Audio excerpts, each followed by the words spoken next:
This is Breakpoint This Week, a weekly briefing on faith, culture, worldview, and mission with John Stonestreet, president of the Coulson Center for Christian Worldview. Welcome to a very special edition of Breakpoint This Week, the last one of 2019. And that's really what we're going to talk about on today's program. Each and every week on Breakpoint This Week, we look at what is happening in the culture from a Christian worldview. I'm joined again by my co-host Shane Morris. But Shane, today we're not going to talk about the specific events of this last week of the year. We're going to look back at 2019 and ahead to 2020. And we kind of have an annual tradition of inviting someone to join us, and the one who has been the most consistent, someone who's kind of become a tradition on our show of kind of looking each year at the stories from the past year from a Christian worldview, from World Magazine, Mindy Belz. And Shane, she's been on our podcast a lot this year, and she's a good friend of the Coulson Center. Yeah, Mindy is the senior editor of World News Group, and I know her analysis of a lot of these stories, particularly on the international front, has just been invaluable to me in recent years. So, Mindy, we're thrilled to have you on the show. Thank you. We're starting a tradition here, and I love it. I think we're past starting it, and plus we love the relationship that we have with World News Group at the Coulson Center. I do a weekly segment called Culture Friday on the World and Everything in It podcast, which if you don't subscribe to the World and Everything in It podcast, you should. And also this coming month in January, we have a very special offer to all of our listeners to subscribe to World Magazine, which, as Chuck Coulson used to say, every Christian should get World Magazine, something that I agree with that statement. And a lot of it has to do, Mindy, with your perspective. And so let's just jump in.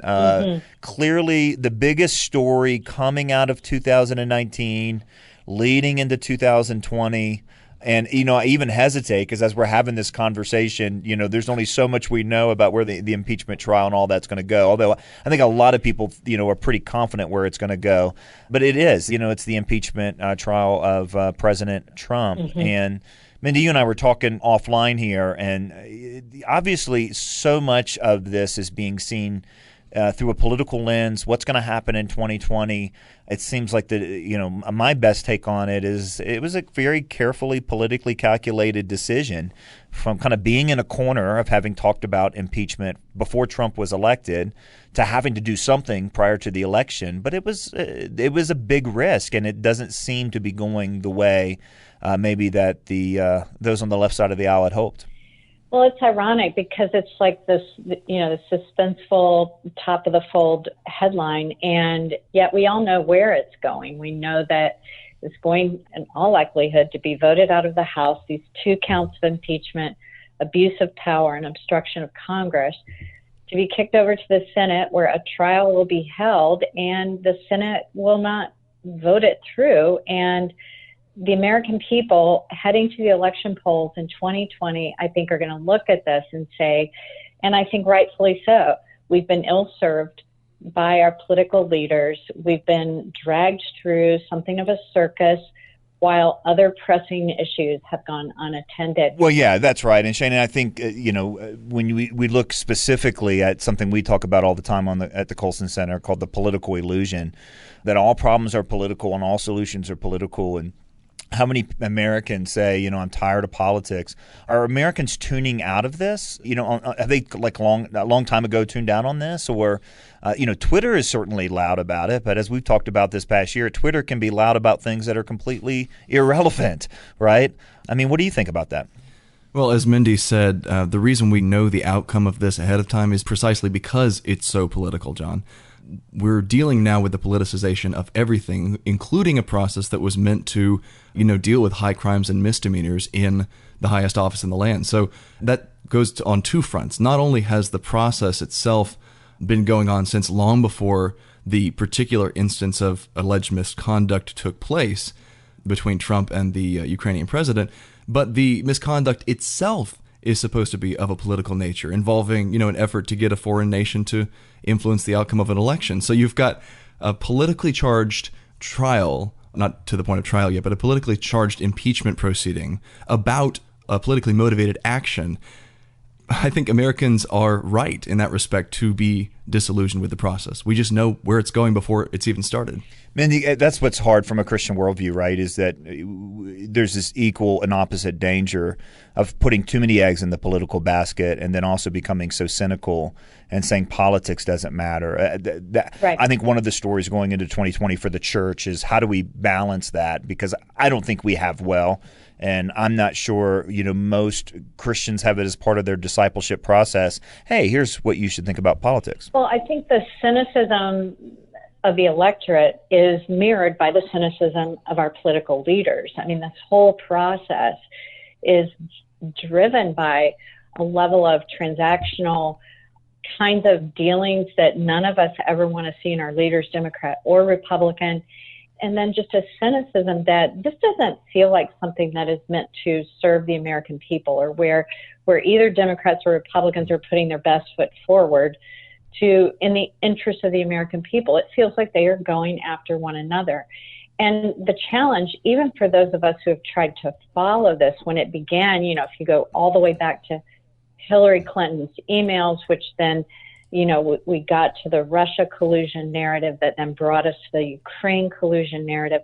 None of us can really thread our way through this in a logical way. I thought, something that was said in mid-December, the House Judiciary Chairman, when the Ukrainian president came out and said, and he said it multiple times, I did not feel pressured by President Trump to do anything one way or the other.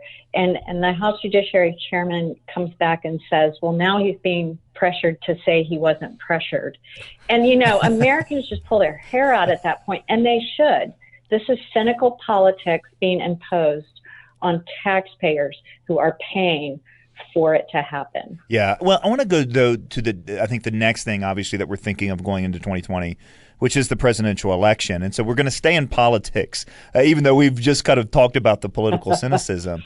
But there's a reason for this. One of the points we made this year, Shane, on Breakpoint, one of our Breakpoint commentaries is looking specifically at one of the Democratic candidates, Pete Buttigieg, known as Mayor Pete. Mm-hmm. He's been the most overtly religious candidate, in the race, at least among the Democratic hopefuls, which is unique because the Democrats have long kind of abandoned kind of public talk of religion, at least during the campaign trail. We heard a lot more from President Obama than we did, for example, during the last election, and certainly so far from any other candidate other than Mayor Pete.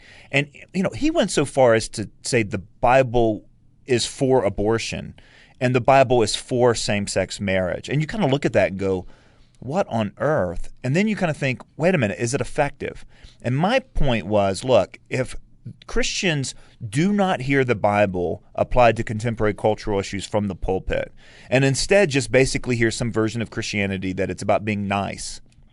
Pete Buttigieg is nice.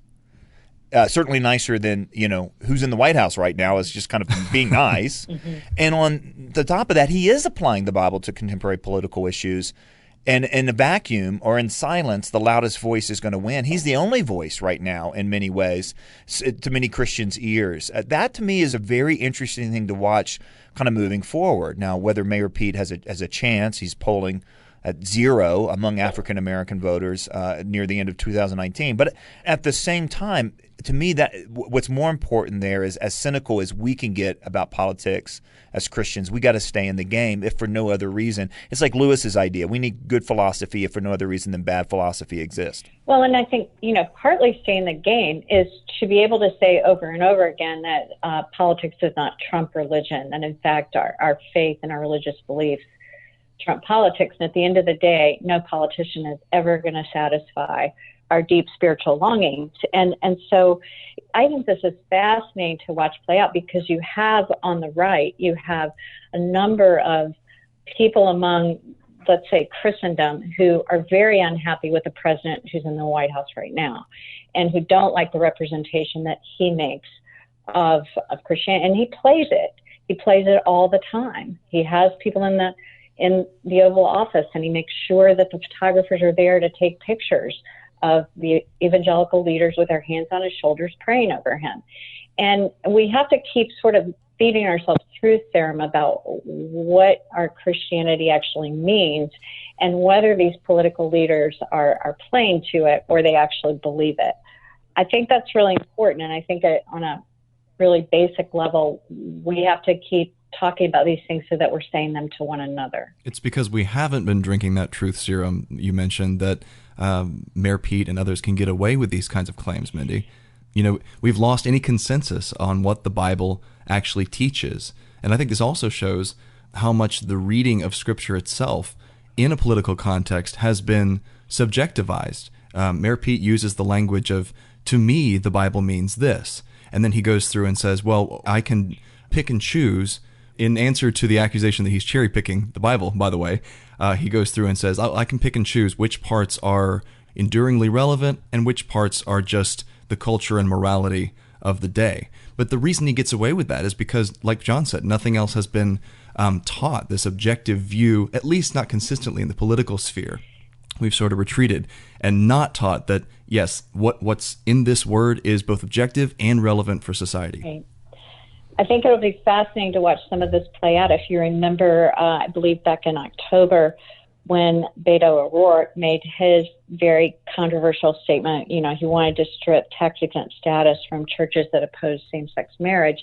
And you had Buttigieg and Elizabeth Warren coming after him for that. So watching some of this play out as these debates move forward and we move into primary season, I think will be fascinating. Yeah, I think it is. And one of the, stories of 2019, and it manifesting itself in the candidates on the Democratic side of the aisle for the 2020 election is, and I guess I kind of went into 2019 not thinking it was even possible, particularly for the Democratic platform to move even further in a pro-abortion direction.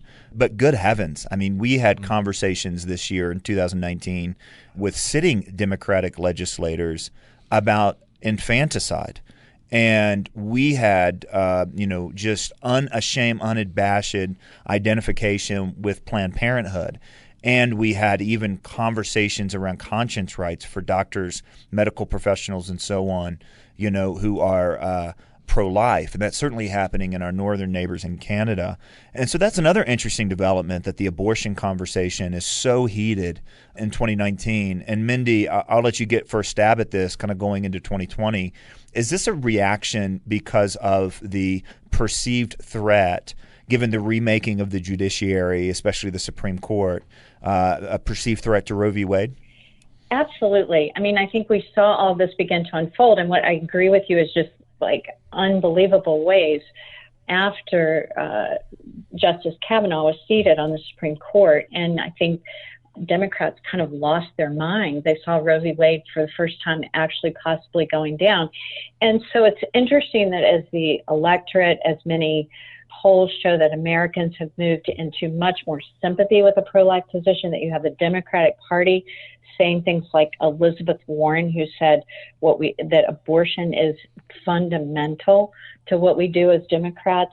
It is essential to what we stand for. Those are actual quotes from her. And then you have the attorneys general, I believe it was the Democratic Attorneys General Association, saying it would be a litmus test, that they would not support any Democratic candidate for any office, state, federal, who did not openly advocate for abortion. And I think we're not talking abortion for the first 12 weeks. We're talking the whole 100 yards, abortion up through the time of birth. And as you say, that begs the question of having a conversation about infanticide. And that's what's so interesting, is the middle ground has fallen out, especially on the left, where once President Clinton could talk about abortion being safe, legal, and rare, now that kind of language will get you pilloried in the Democratic Party. You must embrace the most extreme line on this, which is that abortion, as you mentioned, Mindy, should be legal throughout all 9 months of pregnancy for virtually any reason. And we open this year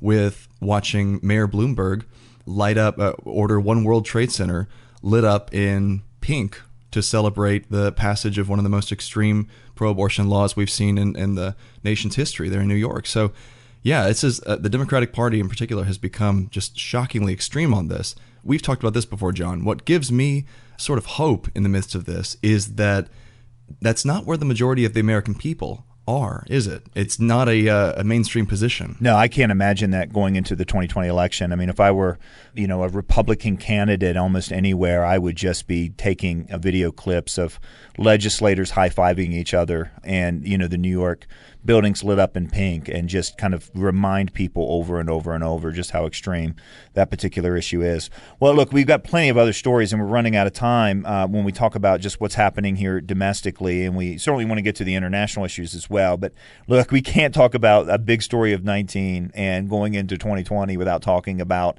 Chick-fil-A and woke capitalism. So we've seen wokeness go from college campuses to kind of a social conscience when it comes to where we shop and what we buy, and it's actually happened on both directions. And one of the big controversial stories of the year was not only the power of left-leaning groups to really get organizations to change their mind, but then also what's the reaction when that happens? And of course, maybe the story of the year in this one is Chick-fil-A. And Mindy, that was a very interesting story. World did a couple different articles saying, okay, yeah, here's what happened, and wait a minute, it's not quite exactly what you think. And I've had a dozen or so of those conversations with our folks about, okay, when Chick-fil-A made its announcement that it was no longer supporting the Salvation Army and other groups, clearly they were responding to a level of social pressure. But when you talk about compromise across the organization, the difference between owner-operators on the ground and corporate decisions, and the difference between the founding family and the day-to-day management of the foundation. I mean, there's so many different things here to be aware of and to be clear on. Mm-hmm. And I think but the larger trend on, when you're talking specifically about Chick-fil-A, but the larger story is that it used to be, you remember the Wall Street movie, It's All About Profit. Well, it's not all about profit anymore in the business space. You got to be on the right side of history on some issues, or you'll really pay the price. Well, I think that the decision, had this symbolic weight to it, because especially among Christians, people have looked to Chick-fil-A as kind of symbolically the image of a corporately responsible Christian corporation. And as we know, anytime a corporation gets as large as Chick-fil-A is, they're representing thousands of people. And so they are going to do things that begin to be corporate. And this seems like it's one of them, because as you say, the Cathy family, they've been outspoken and where they stand on same-sex marriage and things like that. The restaurants continue to be closed on Sunday. So in some ways, they continue to be this corporate good citizen that we've all looked to. At the same time, you can't deny that their decision to move away from the Salvation Army, first of all, is a blow to the Salvation Army. And then secondly, it just is going to make a lot of smaller corporations take notice and maybe bow to the pressure themselves. I do think it's been interesting to do sort of the deep dive and see how Chick-fil-A is moving in a direction of being more locally focused, their corporate headquarters in Atlanta, and that their foundation continues to be just a huge giver to what we would call sort of Christ-centered charity programs. Yeah, it's going to be interesting to watch where this one lands in 2020 and the ongoing conversation. But it's also, we haven't had to kind of live out our conscience with what we buy and what we spend at the level that I think many of us are being asked to right now. You're listening to Breakpoint this week. We're talking about the stories of 2019, the trends going into 2020 from a Christian worldview. John Stonestreet here along with Shane Morris and our special guest Mindy Belz for World Magazine. Stay with us. We'll be right back. Hello and happy holidays. My name is Pam Randall, and I am the assistant to the president, John Stonestreet, here at the Coulson Center. For the past 2.5 years, I've been a witness to God's blessing on this ministry through the generosity of thousands of people like you dedicated to the work of the Coulson Center. We want you to know that your donations of any amount are celebrated and multiplied in prayer. We're so grateful for your generosity.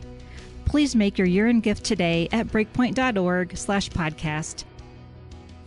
We're back on Breakpoint this week. We're talking about the stories of 2019, the trends going into 2020 from a Christian worldview. Again, John Stonestreet here, joined by Shane Morris, and our annual year-end capstone guest, Mindy Belz from World Magazine. Mindy, this is really kind of your area. You have spent so much time internationally and specifically in the Middle East. I think there's a handful of really big international stories that matter for Christians. One of the ones we talked about at the Coulson Center, we have tried to take that policy to basically walk and chew gum, to call it balls and strikes. And, we spent time praising the president for decisions made about, judicial nominations, what happened in the Supreme Court. We understand elections have consequences, pro-life religious liberty support, all that's been important. We did spend a good bit of time this year, though, criticizing the president for a decision to withdraw from a region of Syria, which basically left open season on the Kurds. And this is a cause that was near and dear to your heart, Mindy. In fact, when the decision was made, you joined us on the Breakpoint podcast to talk through that. Right. Now we're a few months out, and there were predictions that were made, and there were things like, if the president doesn't do this, if he does this, this is kind of what we're facing. Without rehashing all of who the Kurds are, what the geopolitical situation is, and so on. Mindy, I'd love to hear kind of what you think now that a couple months in. Well, I think this is one of the most uncovered stories of the year, that some of the things we've talked about have overshadowed what is really important symbolic decision that was made. And I spend a lot of time trying to explain to people why pulling 1,000 or so troops out of a tiny corner of northeast Syria would be so important. But what it did was it abandoned one of our longest standing allies in the world, and that is the Kurds, who we have supported, fought alongside in northern Iraq. They held the line against ISIS for 4 years there. The Kurds in northeast Syria have done the same. But more importantly, the Kurds in northeast Syria banded together, created what was called a self-administration zone that included Christians, that included Arabs, that had its own constitution, that the government in Syria, this Bashar Assad's government, was allowing to flourish and allowing to continue to operate there because it was peaceful, because ISIS had stood down from this region, because people were getting along and bombs were not falling. And what we had a pullout by the United States that included an invitation from President Trump. He said, so that Turkey can move in. And Turkey did move in, and it's been ferocious. And I was there, and I saw the bombs fall. I saw the rise of ISIS. Again, I was right across the street from a car bombing, one of the closest calls I've ever had. And I saw hundreds of civilians who've been displaced. And at a hospital where, just in a few hours where I was at this hospital, 6 wounded civilians were brought in. This hospital has treated hundreds of wounded people and hundreds dead. And it's something that's happened on America's watch and on NATO's watch. I think that's what we don't understand also, is just how much NATO, the image of NATO that the world has changed as a result of this. The trust of NATO as a security alliance that could be relied upon to obey its own treaty, all of that now is somewhat in the dustbin. Yeah, and Mindy, this leaves a particularly bad taste in the mouths of those who watched the coverage surrounding the 2003 invasion of Iraq, because one of the selling points, besides the idea of weapons of mass destruction, was that Saddam Hussein was abusing, racial and ethnic minorities and religious minorities, including the Kurds, and had a history of having bombed them and so forth. And right. And now here we are withdrawing a very small number of troops in a very consequential juncture that's now put countless people in harm's way, people who we've historically been committed to defending. I mean, that raises questions to me of what is the U.S. doing for the good in the region if we can't stay long enough to fix the problems that we've helped create through our own regime change and actions and so forth.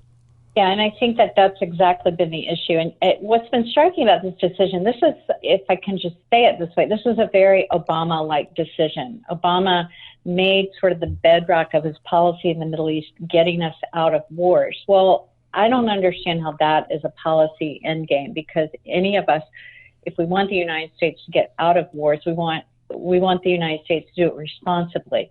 We want it to leave things behind better, not worse than they were. And, Obama's pullout from Iraq was sudden, was, did not have a lot of planning and did not take into account the repercussions of that.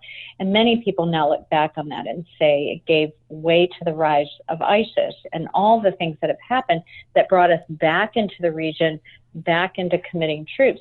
And here we are now doing another precipitous pullout, defending it because the United States wants to get out of wars in the Middle East, but we've done it in an irresponsible way, and we've left things worse than they were before. It's hard to defend it, and it just seems that we now do foreign policy on the cheap, and yet, again, American taxpayers are paying a lot to do foreign policy on the cheap. Let's look across the world at the next kind of big story. And, the temptation is to say it's the story about Hong Kong protests. But really, I think the story of Hong Kong protests, Mindy, are about something much bigger. Specifically, it's about this kind of new cult of personality, or this new intensified cult of personality with Xi Jinping, basically Mao-like language, Mao-like policies. We've seen just devastating persecution of Muslim Uyghurs in a particular region in China, crackdown on Christians and house churches and so on, and just kind of a shrinking of freedom. And of course, all of this at the same time was being done also in the context of trade talks between the United States and China. But what we're seeing, on that side of the world, and then of course it exploded with the Hong Kong protests, which have gone on for a really long time now. Is there what's your predictions for 2020 when you look at China? I think with Xi Jinping in power, he's not been secretive about his intent to roll back even to the days of the Cultural Revolution, and some times that we remember as being particularly hard on average people. And that's what we're seeing, exactly as you summarized. The year 2019 saw the largest house church movement, the early rain movement. All of its leaders have been in jail the entire year of 2019. The lead pastor, Wang Yi, will go on trial early in 2020. We can look for that. I don't know that I feel very hopeful that he's going to be suddenly released or he's going to be exonerated in some way. This regime seems intent on breaking the back of China's house church movement, which has seen millions of people become believers and be discipled, not only into churches, but into Christian schools, into Christian ministries of all sorts. And these are things that are now shuttered. And so I think that we are going to look at a continuing era of repression there. I don't see it ending anytime soon. And we're going to want to depend on those who are able to get the word out. The way that the researchers have been able to get the word out about what's happening to the Uyghurs has been really a story in itself, that we're getting to understand the level of surveillance and the level of forced, what's called re-education, but is really forced labor and forced oppression that is happening there in central and western China. And Shane, one of the things you and I talked about this year is that, Americans look at that and think, well, specifically when it comes to Hong Kong, we're tempted to say, well, there's so much financial prosperity coming out of Hong Kong. Surely, China's not going to kill the goose, right, that's laying the golden eggs. But when you talk about what drives kind of the Chinese officials' worldview, I think there's a real strong chance that kind of immediate financial gain is not as high up in the equation of their calculations as it would be for Americans. Yeah, Mindy mentioned the re-education camps a moment ago, and a repeated theme that I see throughout the coverage of Hong Kong when protesters are interviewed, they say, well, essentially, we're just going to go out fighting because our only other option is to submit to this kind of political repression. We have free media here. We know how this goes. We know what it looks like. We know what's happening to the Uyghurs. We know what's happening to the house church movement. We know what China wants to do to us and our desire for freedom. And so they see that. And the reason for that, John, is that this is more than just a clash of economic systems or even political systems. It's a clash of worldviews. We've mentioned this several times over the course of the year. It's a question of whether individual human beings owe their ultimate allegiance to a state or a party, or whether they have things that are intrinsic to them, that rights that can't be taken away without fair and due process. And China stands firmly, the communist government of China stands firmly on one side of that question. And I think the people of Hong Kong look at the political repression that's happened within China and they say, No, we're going to fight. Yeah, the I whole mean, way. it's like revolutionary language that, I took my daughter to Hamilton near the end of the year. It was a great play, in New York City. But it's that sort of revolutionary language that you hear out of the protesters in Hong Kong that you haven't heard in America for about 250 years, right? I mean, it's just I'm just not sure we're understanding it. And speaking of revolutionary language, for our last story, kind of having to do with the international time frame, the other place we're hearing revolutionary language, or apocalyptic language is probably more accurate, has to do with climate change. It's interesting. 2019 Person of the Year, none other than Greta Thunberg. And, we talk about her in our editorial meeting, Shane, and among our writers, and we spent a lot of time with that really famous speech where she, yelled, "How dare you," repeatedly at the UN, and at specifically has, gone back and forth with President Trump. And we kind of say, I kind of feel sorry for her. There's this sense that she's really been hijacked as an individual by this kind of extremist agenda, which is, really based on a worldview that sees the world as so fragile and so on the precipice of disaster. The Darwinian story is that we shouldn't be here. It's an accident that we're here, and everything had to go just right, which means we're still in that story, and one thing goes wrong and everything goes, kablooey. And so there's that sense, that fundamental way of looking at the world, which is like we could really mess this thing up for the whole Darwinian story. But, there's so many aspects to the Greta Thunberg part of this, Shane. Part of it is she's a teenager. When did teenagers become experts? And at one level, I'm glad that she's, not a knucklehead teenager like it's completely accepted in our culture right now, addicted to, smartphones, pornography, and everything else. But at the same time, there's an elevation of her lack of knowledge that's being put on par with some of the great revolutionaries of history. Yeah, anytime children are put up as the poster children, pun intended, for a political opinion of some kind, I think we ought to be worried. If they're put up as the poster children for an opinion that because we're supposed to hold the same opinion they do, as if they have some special insight or knowledge, that's not to say that teenagers can't have opinions. My goodness, I still get carded when I go places. I look like a teenager, and I've got some opinions, heaven knows. But there's a worldview claim implicitly being made here, and in other movements like the movement for gun control and so forth, where we have these children up here. They're very emotional. They're shouting at us. They're saying, "How dare you?" And blaming the adults in Parliament and Congress and the UN for all the problems of their world.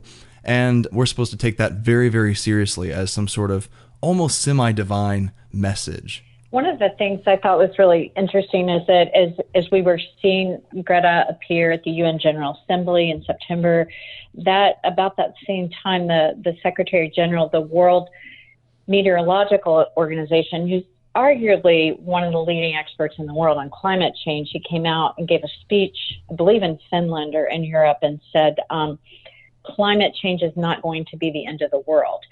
This is a person who embraces many of the observations that I think we should be taking seriously. We do have polar ice caps that are showing incredible amounts of ice melt and things like that. And we can read about those things, and we can talk about, how we position ourselves in a world that is made by God as opposed to made by man. And then how do we respond to a world that is somewhat out of human control at all times, not just in 2019 and 2020. And I thought that the World Meteorological Organization had made a great point, because he went on to criticize doomsters and extremists for coming up with things like zero emissions policy and zero childbirth policies. You also had this movement gaining momentum this year when Prince Harry announced that he and his wife probably wouldn't have any more children because they were worried about climate change. And then you saw a number of celebrities sort of pick up on this. And it becomes something of a circus in a way. And so I think there are those within the realm of science who are even saying enough with the extremists, enough with the doomsday predictions.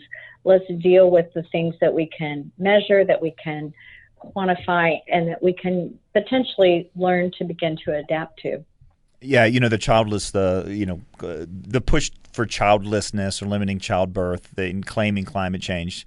We talked about that a few times because that was trending down. That's like a decision in search for a reason, right? I mean, people have, the birth rate has been especially in the West. Yeah, that's right. Can the birth rate get any lower? Yeah, that's right. I mean, we're already replacing children with puppies anyway. So my favorite. That's right, Shane's favorite topic. But people have been limiting childbirth for a long time, and now it's like, oh yeah, hey, I can blame climate change for it, and now it's a virtue signal that kind of goes out.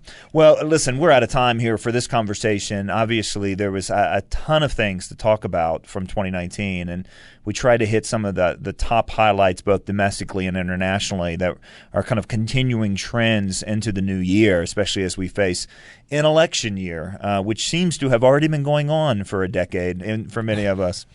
But stay tuned to Breakpoint and Breakpoint this week, and we'll continue to hit all of these issues from a Christian worldview. And we're so grateful for our friends and partners at World Magazine, including our guest today, senior editor Mindy Belz, for her terrific coverage, not only of what's happening in the Middle East, but so many international and domestic stories and just the overall partnership that we have with our friends there at World Magazine. If you don't get World Magazine, get World Magazine. I'm John Stonestreet, here with Shane Morris and our special guest, Mindy Belz. You've been listening to Breakpoint this week. Join us next time.